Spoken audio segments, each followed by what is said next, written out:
Pasang pengantin di Balikpapan, Kalimantan Timur dievakuasi oleh petugas BPBD dibantu sejumlah relawan kebencanaan. Mereka dievakuasi karena rumah dan pelaminannya terendam banjir.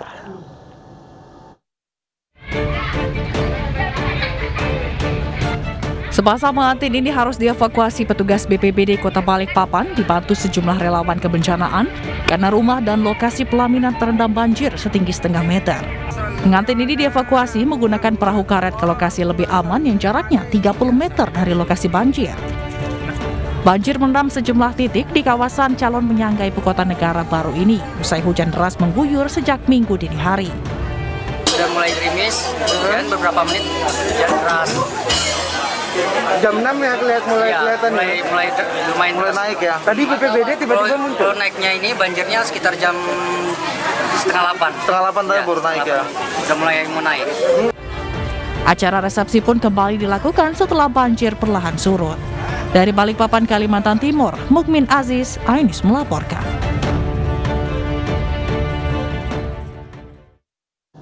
Puluhan rumah warga di kawasan Tegal Alur, Kalideres, Jakarta Barat kembali terendam banjir.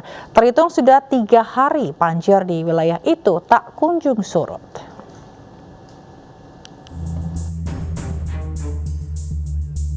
Banjir kembali merendam puluhan rumah warga di wilayah Tegal Alur, Jakarta Barat.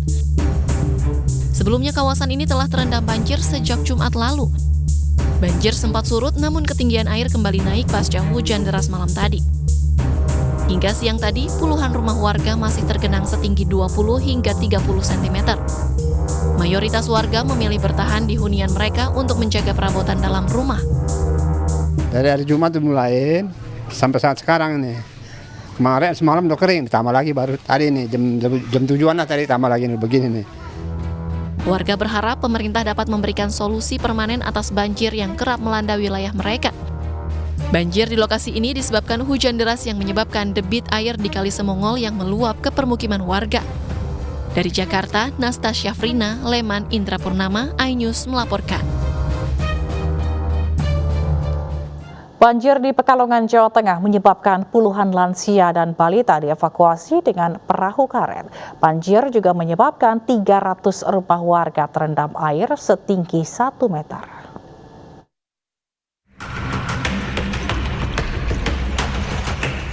Tim gabungan dari BPBD, PMI, Polri, dan TNI mengevakuasi para lansia dan balita yang terdampak banjir di Kabupaten Pekalongan, Jawa Tengah. Para korban dievakuasi karena kondisi rumah sudah tergenang banjir setinggi lebih dari 1 meter. Saat ini ada 105 warga yang dievakuasi ke pengungsian. Hujan deras sejak 2 hari terakhir menyebabkan 300 rumah di 2 desa terendam banjir. Hujan juga menyebabkan Sungai Winong di Kecamatan Seragi meluap ke permukiman warga dan menyebabkan aktivitas warga lumpuh. Ada 3 dusun yang terdampak, hampir semua rumah terdampak. Nah, itu ada 300 rumah yang kena masuk ke rumah. Berapa Bapak? 300 rumah. 300 rumah ya. Nah, kemudian sekitar 1000 jiwa yang kena banjir. Ini akibat ulapnya Sungai Winong, Pak. Sungai Winong. Jadi debitnya terlalu besar, tidak muat, akhirnya melimpah ke tanggul. Ada peringatan sebelumnya? Nggak ada. Nggak ada peringatan. Ya. Kalau sebelumnya pernah banjir sebesar ini nggak? Dulu pernah ya. Nah, banjir Tapi kok ini lebih gede mbok. lebih besar. Ada petugas ke sini nggak, Bu? Belum ada. Berarti ini untuk aksesnya itu sulit ya, Bu ya? Saat ini korban banjir membutuhkan baju, alas tidur, selimut, obat-obatan, juga popok dan susu untuk balita. Dari Pekalongan, Jawa Tengah, Suryono Soekarno, iNews melaporkan.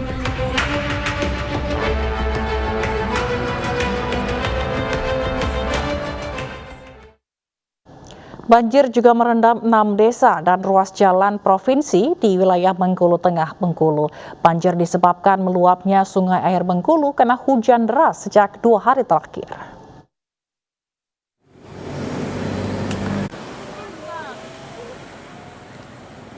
Banjir merendam ratusan rumah di 6 desa di Kecamatan Talang 4, Kabupaten Bengkulu Tengah. Sejumlah warga mengungsi dan menyelamatkan barang-barang mereka. Selain rumah, banjir setinggi 1,5 meter juga merendam ruas jalan provinsi penghubung kabupaten kota, tepatnya di Desa Jayakarta. Akibatnya kendaraan roda 4 harus menepi terlebih dahulu agar tidak terjebak banjir. Untuk roda 2 dan warga yang berjalan kaki, petugas menyiagakan perahu karet. Sejak kapan ini Bang banjirnya? Apanya? Sejak kapan banjirnya ya? Dari kemarin. Dari kemarin ya Pak? Dari kemarin. Ini hujan deras dari kemarin ya Pak? Iya, hujan dari kemarin. Ini apa aja bantuan yang kita berikan ini? Kalau sampai saat ini kalau berupa makanan belum ada. Ya. Bantu evakuasi tadi ya? Syukur alhamdulillah BPBD bisa membantu kita untuk meluncurkan satu buah perahu. Itu akses warga kami yang mau nyeberang kan. Disiagakan ya perahu karet ya Pak? Ya. BPBD Kabupaten Bengkulu Tengah mengimbau warga yang berada di aliran Sungai Bengkulu agar tetap waspada, mengingat curah hujan yang diprediksi masih tinggi untuk mencegah kemungkinan terjadinya banjir susulan. Dari Bengkulu Tengah Bengkulu, Endro Duwirawan, Aidis melaporkan.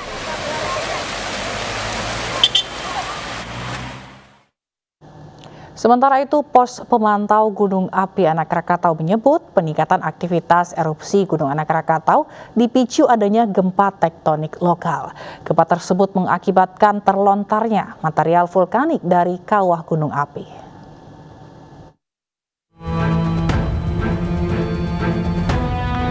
Hingga Sabtu malam, Gunung Anak Krakatau di perairan Selat Sunda, Banten terpantau terjadi 7 kali erupsi.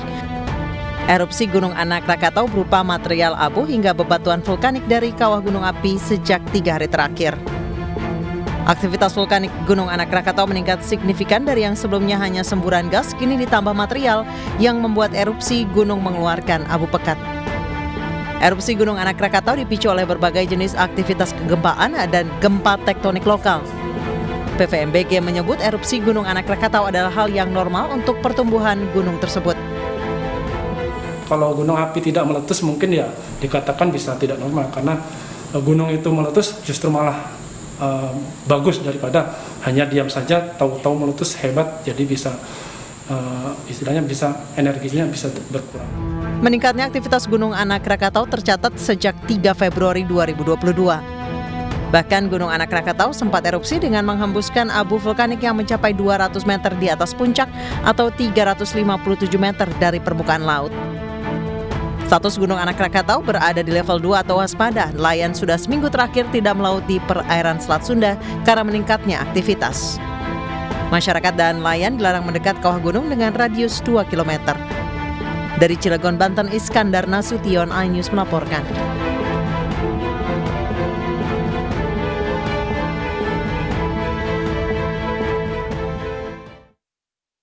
Pemirsa, kejadian miris terjadi di kawasan bantaran Sungai Ciliwung di Matraman, Jakarta Timur. Seorang warga terjeblos di toilet rumahnya yang berada di bantaran sungai dan tewas tenggelam.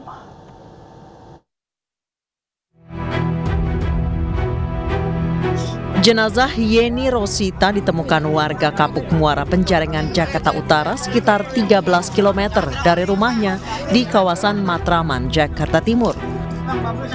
Setelah 9 jam pencarian, tim SAR akhirnya mengevakuasi korban yang terjatuh dari toilet rumahnya sejak Sabtu dini hari. Miris, korban terjatuh karena toilet rumahnya yang terbuat dari kayu yang sudah usang. Dia keluar dari kamar mandi ini, terus pelosok. Kalau saya kan di sebelah kontrakan ini. Kejadiannya saya langsung itu udah nggak ada kejadian begini. Gitu doang sih. Tinggal sama ibu saya, keluarga di sini. Oh, masih saudara sama Bang? Iya, itu kakak saya. Baik Bang. Nah ini tong sudah rapuh atau bagaimana Bang itu? Kalau rapuh sih enggak ya Pak. Mungkin beban dianya kan orangnya juga kakak saya lumayan gemuk. Mungkin patah karena itu juga, tapi biasanya kagak. Itu terbuat dari kayu Bang ya? Iya, kayak papan begini. Rumah korban sendiri berada di pinggir aliran Sungai Ciliwung bersama deretan rumah-rumah lainnya. Di wilayah ini banyak warga yang tinggal di bantaran mendirikan dapur dan toilet menjorok ke atas Kali Ciliwung. Tidak hanya di wilayah ini, sanitasi buruk masih menjadi masalah di beberapa permukiman yang berada di bantaran kali ibu kota. Nyatanya, memang masih banyak warga yang tidak memiliki jamban layak di tengah gemerlapnya ibu kota sang metropolis. Tim Liputan iNews melaporkan. Tembok penahan tanah setinggi 4 meter di Cianjur, Jawa Barat ambruk dan menimpa rumah warga di bawahnya. Satu keluarga tertimbun mengakibatkan 2 orang meninggal dunia.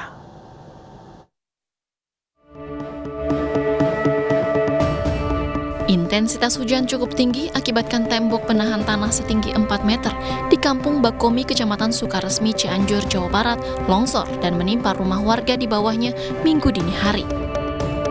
4 penghuni rumah tertimbun, 2 tewas dan 2 lainnya patah tulang dan kini dirawat di RSUD Cimacan.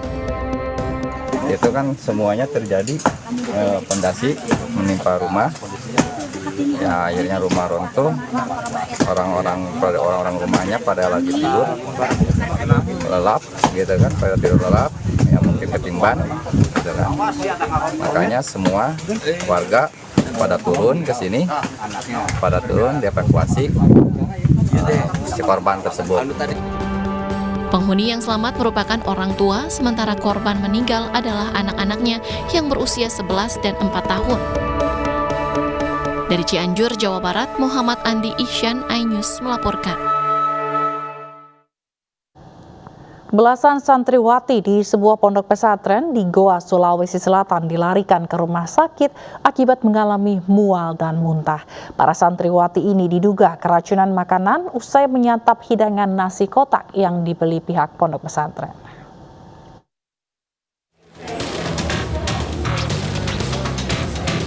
Belas santriwati asal pondok pesantren Yatama di Kecamatan Palangga, Goa, Sulawesi Selatan terpaksa menjalani perawatan intensif di ruang IGD RSUD Syekh Yusuf.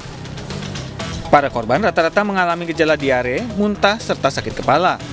Mereka diduga keracunan makanan usai menyantap nasi kotak yang berisi nasi, ayam, telur, mie, dan sayur yang dibeli pihak pesantren. Salah seorang santri mengaku mulai mengalami pusing dan sakit perut pada Sabtu malam.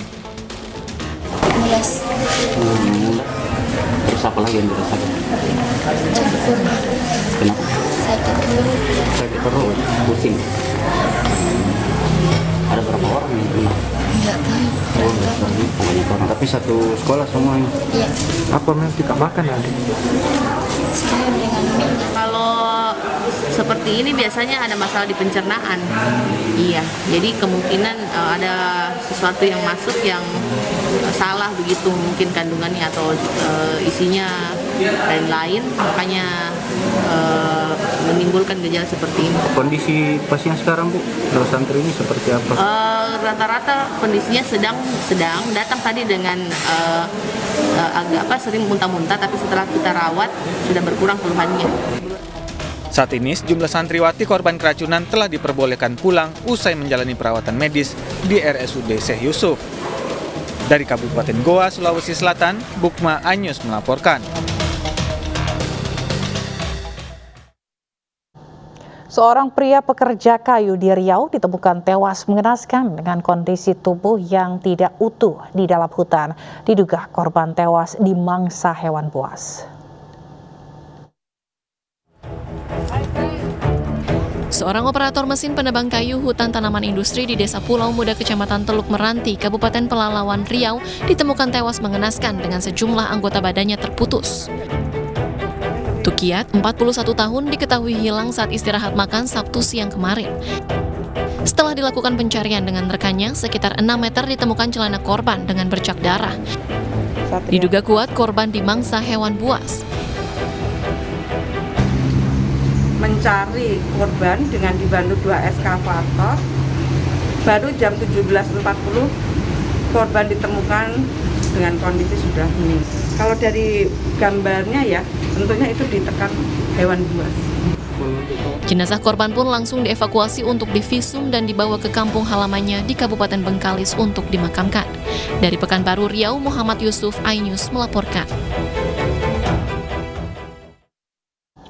Akibat tersangkut jaring di rumah warga, seekor ular sanca berhasil dievakuasi petugas Damkar Kota Medan. Sementara itu di Kabupaten Mojokerto, Jawa Timur, warga juga menangkap seekor ular sanca yang berada di kebun tebu.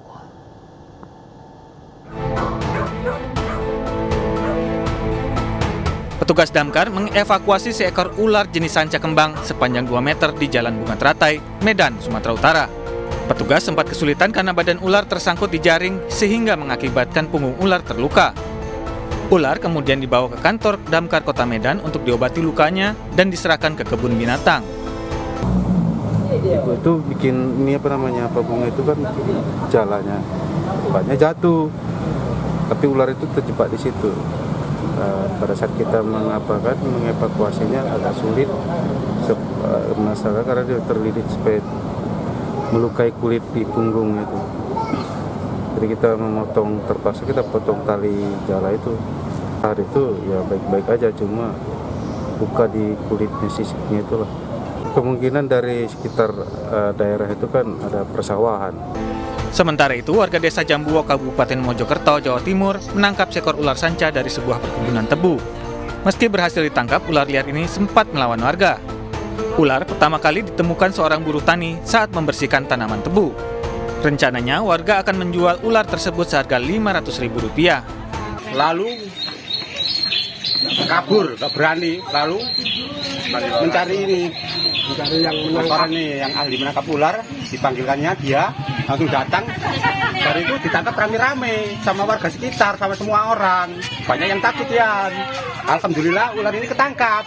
Dari Medan, Sumatera Utara dan Mojokerto, Jawa Timur, Ahmad Ridwan Nasution, Solahuddin, iNews melaporkan.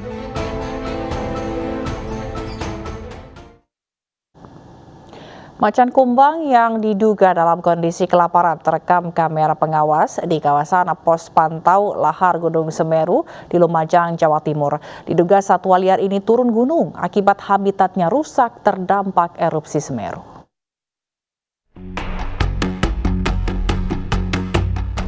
Kamera pengawas yang dipasang di pos pantau lahar Semeru di Dusun Curah Kobokan, Desa Supit Urang, Kecamatan Pronojiwo, berhasil merekam kemunculan seekor macan kumbang. Dalam rekaman CCTV, terlihat jelas hewan bernama Latin Panthera pardus melas ini berjalan di sekitar aliran lahar Gunung Semeru. Macan kumbang yang diduga berasal dari hutan di Gunung Semeru ini juga berkeliaran hingga ke area pemukiman yang telah ditinggalkan penghuninya. Balai Besar Taman Nasional Bromo Tengger Semeru meyakini binatang dalam rekaman CCTV tersebut merupakan seekor macan kumbang. Merupakan salah satu jenis Panthera pardus melas, tepatnya jenis macan kumbang, karena terlihat dominasi warna hitam di tubuh satwa dalam video tersebut. Indikasi lainnya, jadi pada saat berjalan, posisi punggung atau badan bagian belakang satwa tersebut terlihat lebih tinggi dari badan bagian depan. Kemudian indikasi lainnya, ekor satwa tersebut terlihat relatif lebih panjang dan menghadap ke atas. Diduga salah satu hewan endemis berusia sekitar 3-5 tahun dengan tinggi badan sekitar 20 cm ini kelaparan akibat habitatnya rusak diterjang awan panas guguran Gunung Semeru. Dari Lumajang, Jawa Timur, Yaya Nugroho, iNews melaporkan. Terima telepon saat Presiden Jokowi beri sambutan, Menteri Luhut tuai kekritikan. Informasi selengkapnya akan hadir sesaat lagi.